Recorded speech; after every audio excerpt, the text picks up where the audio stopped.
આપણે કહી દઈએ કે 11મી એપ્રિલ બાદ હવે ગુજરાત કોંગ્રેસના બાકી બેઠકના ઉમેદવારોના નામની જાહેરાત થવાની સંભાવના છે। લોકસભાની 4 અને પેટા ચૂંટણીની 5 બેઠકો પર નામોની ઘોષણા નથી થઈ, જાહેરાત બાકી છે। ત્યારે કોંગ્રેસે લોકસભાની રાજકોટ, અમદાવાદ પૂર્વ, મહેસાણા અને નવસારી બેઠક પર પોતાના પત્તા નથી ખોલ્યા। આવતીકાલે ગુજરાત કોંગ્રેસના પ્રભારી મુકુલ વાસનિક ગુજરાત આવી રહ્યા છે। પ્રદેશ કોંગ્રેસ પ્રમુખ અને વિધાનસભા કોંગ્રેસ પક્ષના નેતા સાથે તેઓ ચર્ચા કરશે અને 11મી એપ્રિલ મુકુલ વાસનિક લોકસભા ચૂંટણીને લઈને પણ વિવિધ બેઠકો કરવાના છે।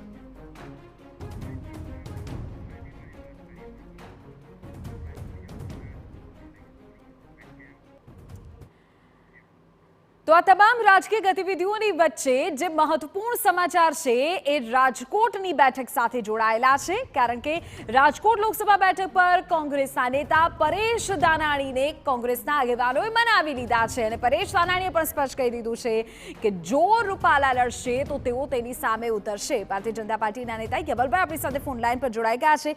યમલભાઈ, કઈ રીતે જુઓ છો આ સમાચારને આપ અત્યારે?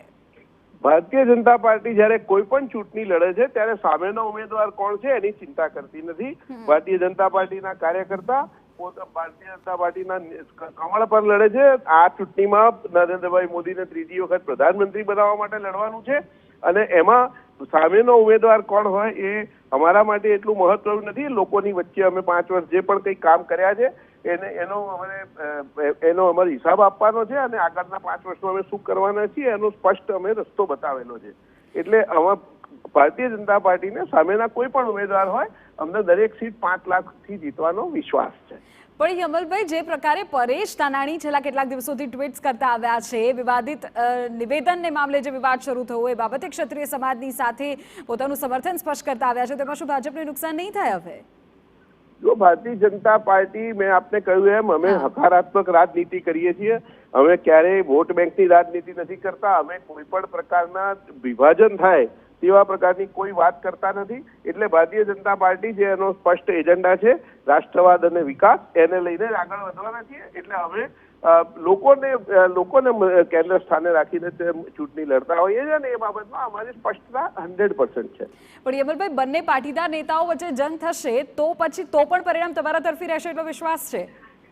ચોક્કસપણે કોઈ સામેની પાર્ટીમાંથી કોઈ પણ લડે, ભારતીય જનતા પાર્ટી 26 બેઠકો 5 લાખથી વધુ મતે જીતવાની છે।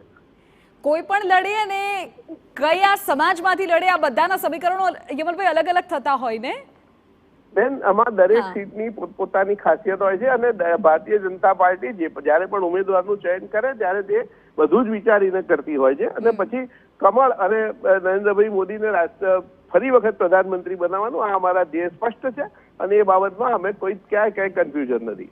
ઓકે, આભાર યમલભાઈ, મારી સાથે જોડાવા બદલ। યમલ વ્યાસ કહી રહ્યા છે કે અમે સામેની પાર્ટીના ઉમેદવાર કે તેને લઈને અમારી પાર્ટીના નેતા પસંદ નથી કરતા અને તેમણે કહ્યું કે રાજકોટ બેઠક પર પણ 5 લાખની લીડથી જીતવાનો અમને વિશ્વાસ છે।